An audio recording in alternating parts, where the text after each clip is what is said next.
Desde 2023 se registran más de 100,000 casos de desaparición forzada en México y aumentando la estadística. Por tanto, todo caso de desaparición no es una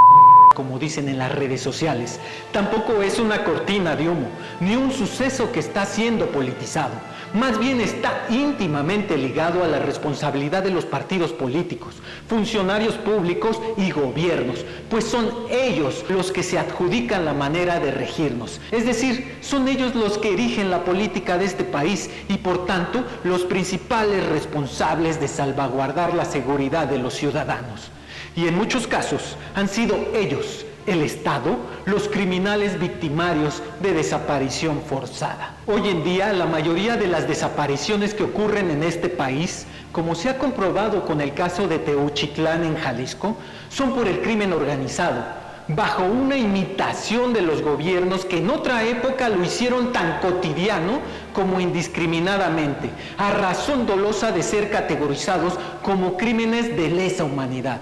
Y no hechos aislados, dejando a la población en un estado de indefensión tal como un estado mental de completo terror.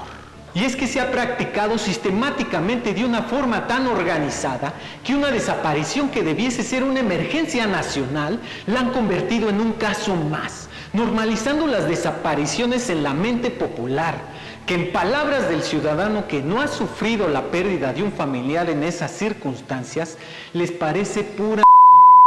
o que es una actuación para atender la opinión pública, dándole ejemplo así al crimen organizado o a cualquier enfermo feminicida que un desaparecido no importa, heredando la libertad atroz de cometer su propio acto criminal de desaparecer personas. Todo esto con el acto desgraciado de que un mandatario o funcionario público olvide o invisibilice a las víctimas llamándolos casos aislados. Y con olvido no me refiero solamente a las personas desaparecidas, a aquellos que siempre vamos a extrañar,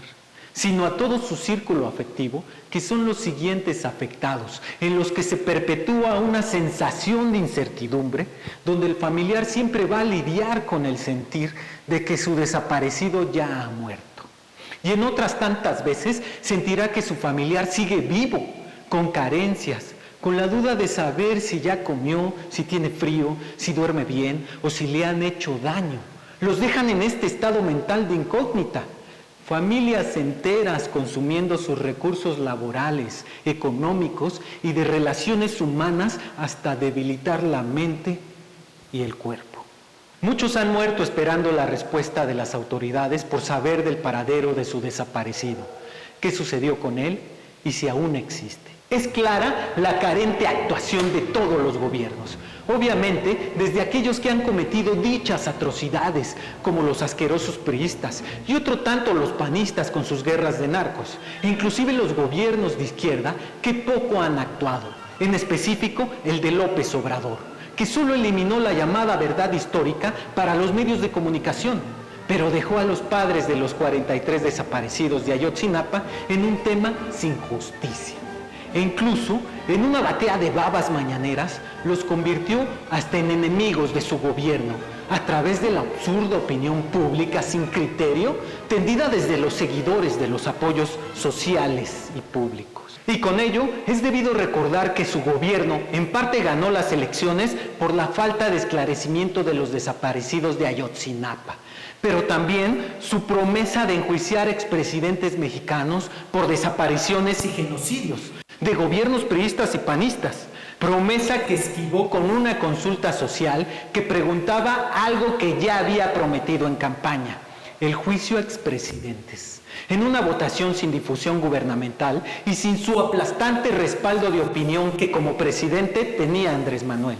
Con una mínima participación en dicha consulta, declaró que así lo había querido el pueblo. Así se liberó de su promesa.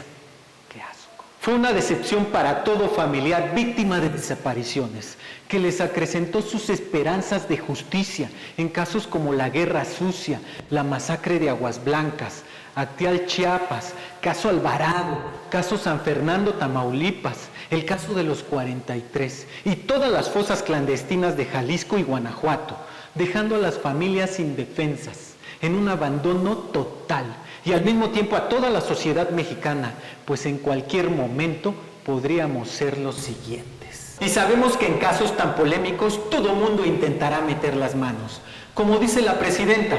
con financiamiento extranjero,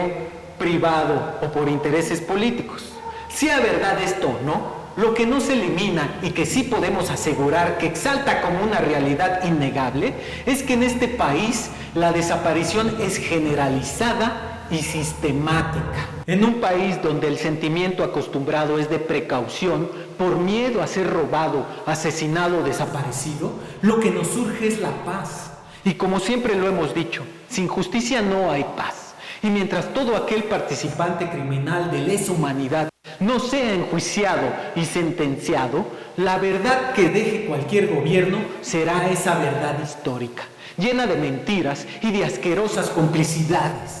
Así asegure Sheinbaum que no habrá verdad histórica si no se enjuicia a los operadores de cárteles, actores intelectuales y responsables de gobiernos de estos crímenes, estará con la misma batea de babas, en complicidad. Hoy más que nunca, la necesidad de ese juicio a expresidentes es más vigente. Pero pocas esperanzas tenemos, pues desde su campaña se vio todo el respaldo que dio la presidenta y sigue dando a un personaje polémico, su secretario de Seguridad y Protección Ciudadana, Omar García Harfuch, a quien la periodista Anabel Hernández ya lo había acusado con pruebas testimoniales de tener nexos con el cártel de Sinaloa, además de haber sido delegado de la Policía Federal en Guerrero en tiempos del caso Ayotzinapa, vinculándolo a la inteligencia policial que sabe qué sucedió con los 43, y también a la creación de la llamada verdad histórica. ¿Qué nos esperamos? Infórmate, organízate y acciónate.